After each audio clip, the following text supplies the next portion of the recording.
Portland Public Schools. I'm also one of the co-founders of Oregon Save Our Schools, a group that came together, totally grassroots, just because we've been watching all this stuff, and we don't want the corporate interests having more of a say in our schools than we do. So my kids, in their short years, have seen nothing but cuts. What does that tell them about how we value them and their education? They've seen their teachers get laid off, their music program is gone, they've got 36 kids in a class. This is unacceptable. And I see nothing in these plans that is going to change that. And you know what? My kids are actually the lucky ones. At least they still have a school. What about the Marshall kids? What about our other neighborhood schools that have closed due to budget cuts? I don't see anything in these plans that's going to change that.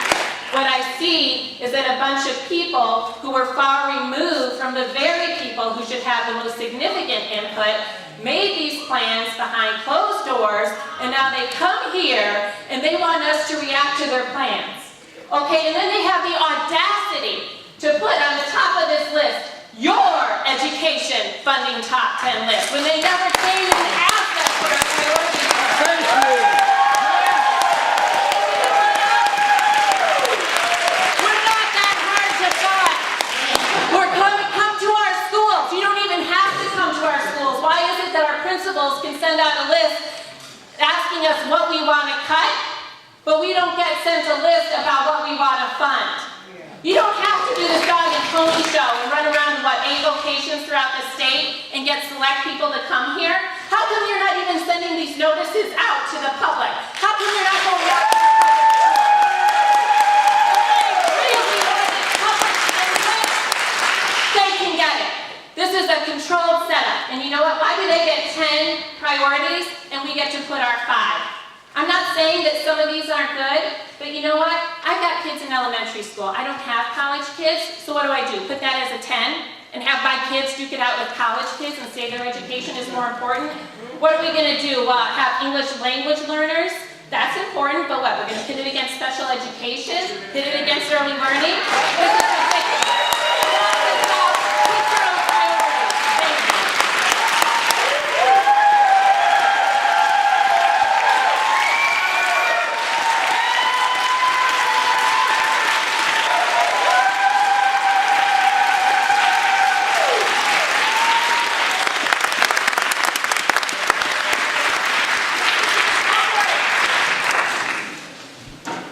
Peterson.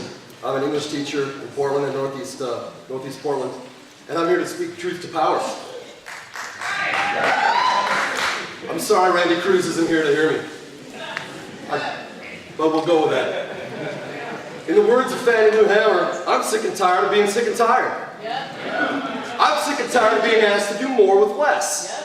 Okay, it can't be done, and it's not fair to my students, all 179 of them.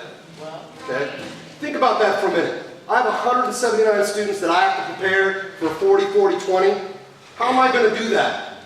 With the funding that we are receiving right now, with the cuts that are going on in our public schools, this is unacceptable, and it needs to change. I'm sick and tired. I'm sick and tired of the QEM not being met. We know how much it costs to fund quality education. And that is not happening. Okay? I'm sick and tired of yet greater demands are being placed on educators when they're not being supported by our administration and by our legislature. I'm sick and tired of empty platitudes and unsustainable demands. What Rudy Cruz is doing is adding more of these unrealistic demands with unfunded mandates. If educating the next generation of Oregonians is important as I believe we think it is, okay, then let's not create more bureaucracy. Let's not have more policies and more unfunded mandates dumped on our students. Stop asking educators to do more with less. Do your job. Do right by my students. Do right by all 179 of my students. Remember the I in OEIB and invest in public education.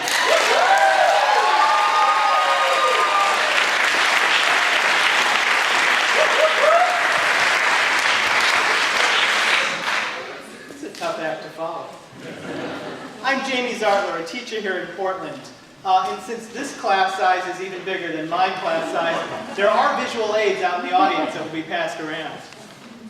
As I thought about what I wanted to say to the OEIB, I thought about one of the stories that I taught last week, Stone Soup. It's told in many versions, including this Caldecott honor book. In this version, 3 soldiers, weary and tired, ask for sustenance and shelter in a village, and they're ignored.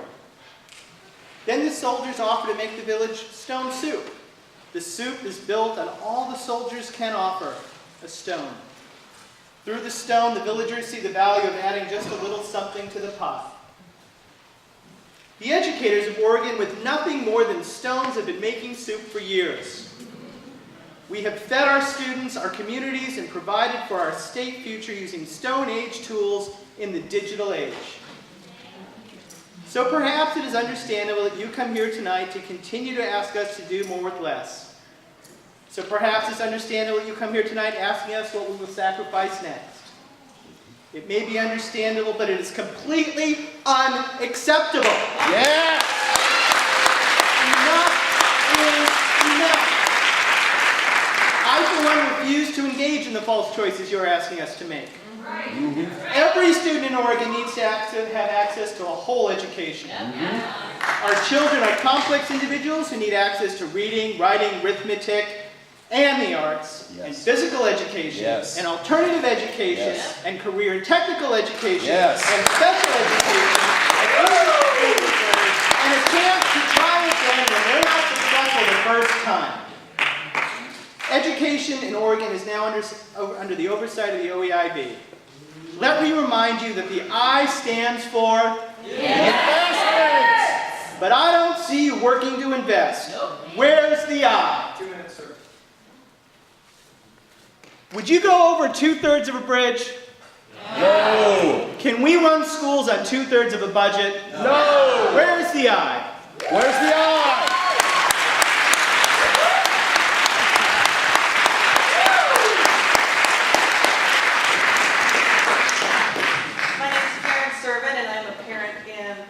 School district, and I have my aides here. I have 6 students with me.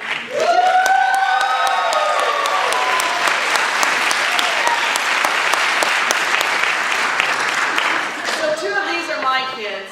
And I have to say, can you imagine having a classroom with 36 4th graders? I'd like to know, could you teach 36 4th graders and teach them well? I don't think so. Me too. And let me see, how many's in your class, Savannah? 52. She has 52 kids in her class. And you know what? She sits on a stool. She doesn't even have a desk. And is that okay? No! That is not okay. It's completely not okay. And I am really angry as a parent that you spent $2 million of my dollars, of their dollars, of our dollars to tell us crap that isn't going to fix the problem.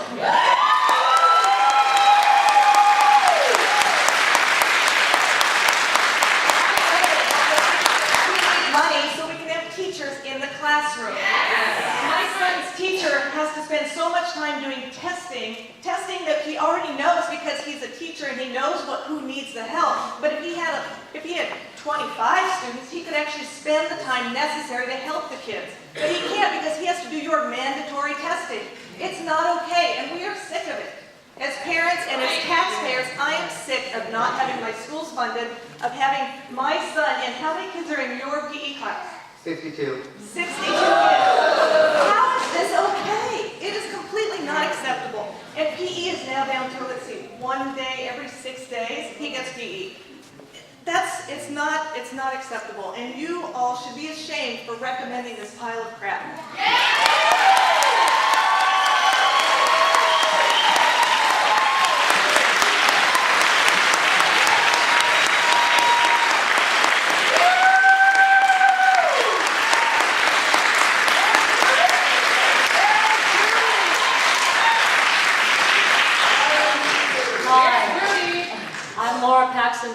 I'm a high school teacher, and I'm a Portland public parent. 19 years ago, I did my student teaching here at Marshall High School. The irony is not lost on me that here we are to discuss investment at this school now shuttered due to a lack of investment. So what do I have to say about the recommendations of the educational funding team? It is utopian at best and criminally negligent at worst. Additionally, it is greatly ignorant of all the facts and realities on the ground.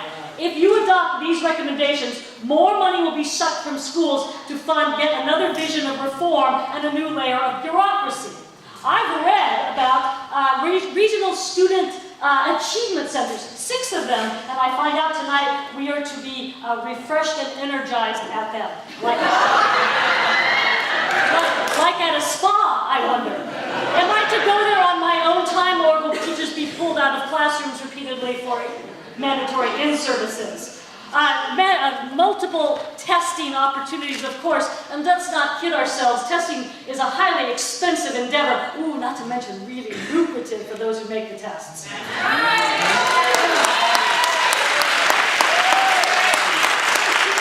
I teach in an affluent school district. I teach in Lake Oswego, but we have closed 3 schools in the last 2 years. We have technology so antiquated so as to render your impossible technology goals, to render impossible your lofty and insidious technology goals. And when I say insidious, I mean insidious, because there's not a teacher amongst us who is not aware of the strategy of replacing educators with online education. Oregon Department of Ed examining online teaching programs, and much of what I found was substandard and certainly wouldn't meet anyone's definition of an innovative delivery system for education. I have my final thoughts. If you accept these recommendations, you are responsible for the continuing disinvestment in public education. And once teacher evaluation process have been refined, teachers will have a whole new level of accountability. Would we could say the same for our elected and unelected leaders.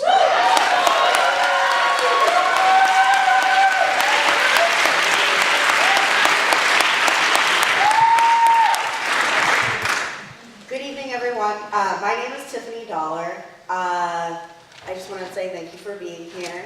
Thank you for the work that everyone's done, and I know that we're all really upset, right? That's what I'm getting from this room today, right? I see some familiar faces out there in the crowd, but for those of you who don't know who I am, I'm the student body president at Portland State University. 11 years ago, I started my freshman year of high school right here at Marshall High. I graduated from David Douglas High School, and I grew up my entire life, 3 generations back. We go Southeast Portland. So my grandfather, the very first year Marshall High School opened, started high school here. So this is my community, and I could recognize easily when I looked at the list of locations where the OEIB was going to be having these meetings that they were happening mostly at K-12 institutions, and a lot of the conversations were being had in lower income areas or other schools that had been closed. As a student, I came returning to PSU after I got my associate's degree, went to PCC. I'm very active, very engaged.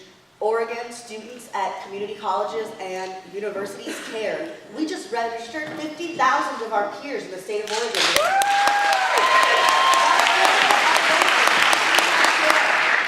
40-40-20 is a serious issue that I've been looking at. I want everyone in this room to know right now that I'm a low-income student. I also went to over 13 different K-12 institutions, and I'm also a student who went to, this is my 4th post-secondary education institution. So I've had a hard time and definitely faced a lot of barriers. I'm a first-generation student, first student in my family with a college degree.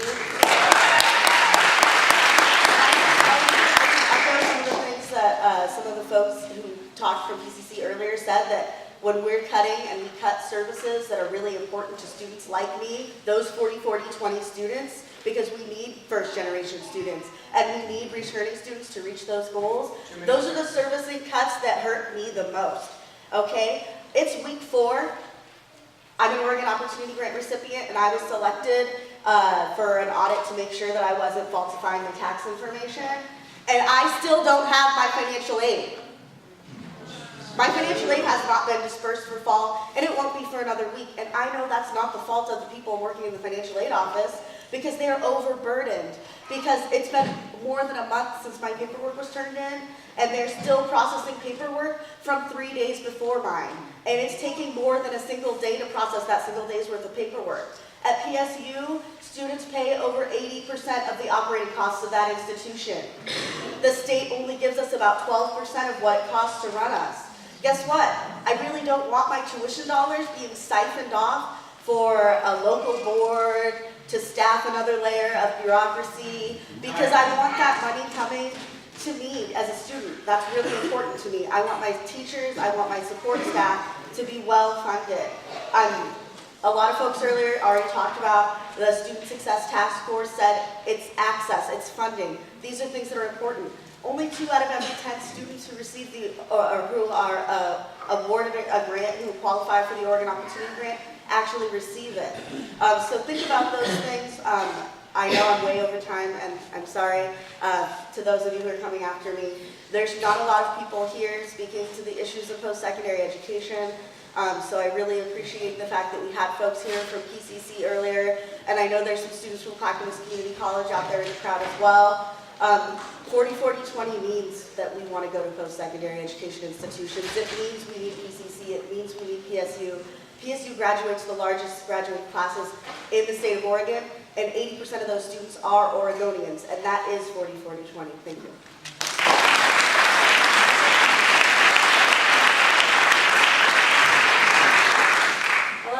Dr. Catherine Von Assault, and thank you very much for being here. I actually really like the energy and hearing all the different opinions. I am serving as current past president of the Oregon School Counselor Association. I'm a school counselor educator for over 5 years, and I am a former special education teacher and a former middle school counselor. I believe in supporting evidence-based accountable education systems, and I value this opportunity for input. And however, when reading through these initiatives, I'm not sure that everyone understands or is aware of the specific role that school counselors play in the academic achievement and success of all students. I understand that you speak to educators and leaders in your recommendations, but ask that you expand your language to specifically include school counselors.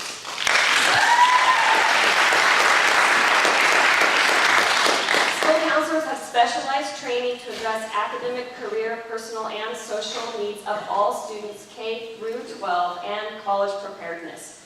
Unique interventions that school counselors are trained to provide include individual counseling, small group counseling, classroom guidance, consultation, diversity training, leadership development, and other interventions. Outcome data from these specific interventions from our own elementary, middle, and high schools include the following. 73% of participating students in these interventions improved their reading OAK scores. 90% of participating ELL students improved their reading OAK scores.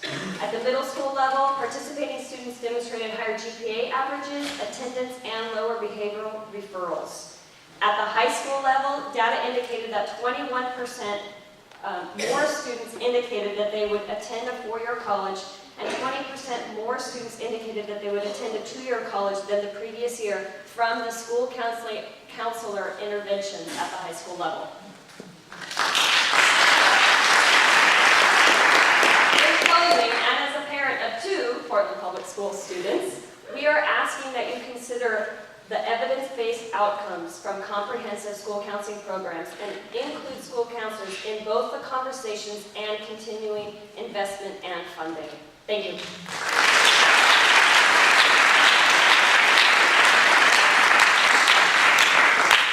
Hi, my name is Jennifer Pulse, and I'm a mom of 2 kids at Portland Public Schools. And for 10 years, I've been advocating for 1 in 6 children at PPS.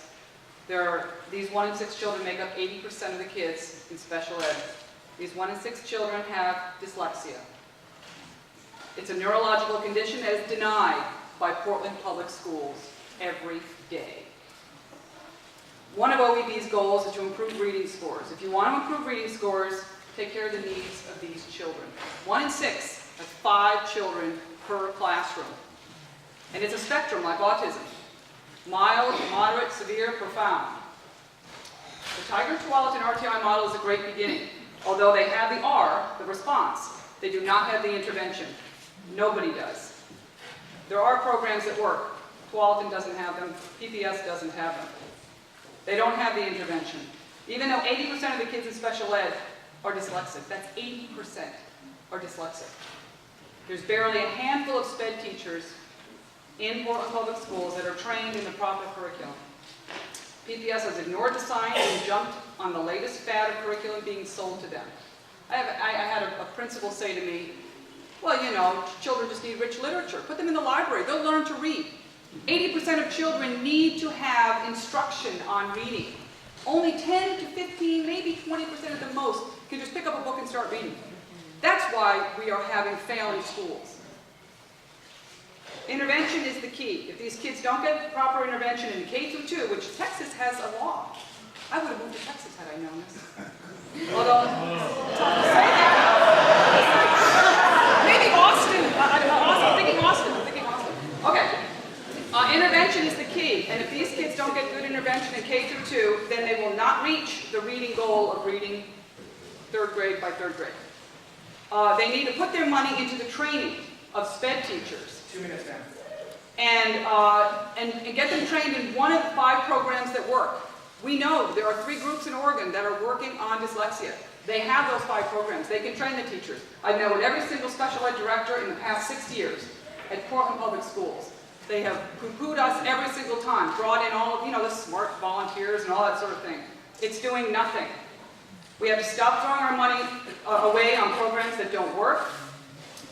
And this is what is really going to make the difference. We have to pull our head out of the sand, get with the science. There's 10 states that have dyslexia laws. It's an international issue, and PPS continues to deny that it exists. And one more thing, can we make sure that lunch comes after recess? That's my Thank you.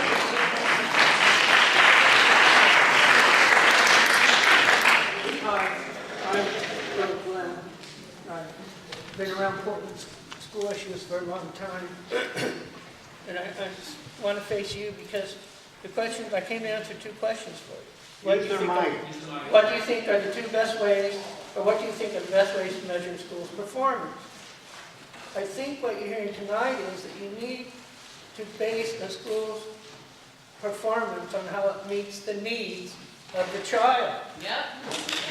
Bottom line, if you want to make certain criteria that the state believes schools should do, then you have to be ready to back up the schools when they don't perform at the rate you'd like them to. You have to be able to help.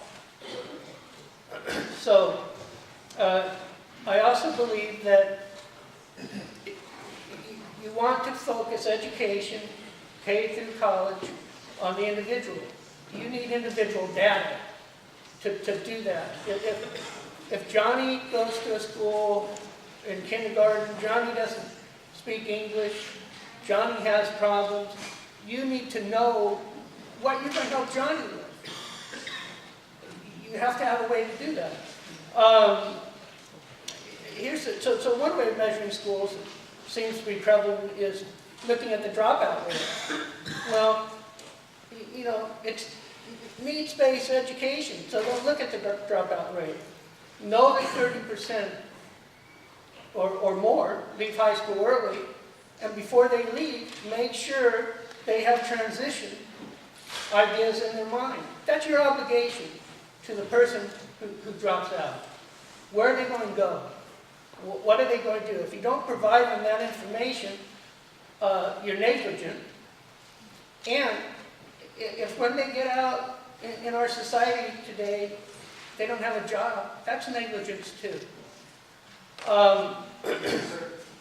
So that's the first question. I'm going to answer 2 questions and tie this package together for you. What are your expectations and priority for education funding? My expectation is that higher education, that when a student graduates from high school, they do well on exams, they're the best and the brightest of their schools, that they get a free ride if they go into education. And the reason this won't cost you any money is because it's a 4-year program. And when they come out, they have to spend 2 years of that 4 years in school, learning from the teacher, working with this teacher, helping out on discipline issues, helping out on the needs of the student. One person teaching 46 students. 3 minutes. Okay, I might take 4, but I can't hear. One student, one teacher can't do it all. So how do you get the help? Well, in the last 20 years, the help has been volunteers. Get a lot of volunteers into the schools. Those are usually older people with time. Do they get a tax benefit for that? No, they should. So you can help bring labor into the question. If you have a student program for a teacher that comes back in and helps out in the classroom right away, one of the benefits for that is that the closer the person dealing with the student is to the technology that the student is using or is used to using, the better off the education for that child. I'm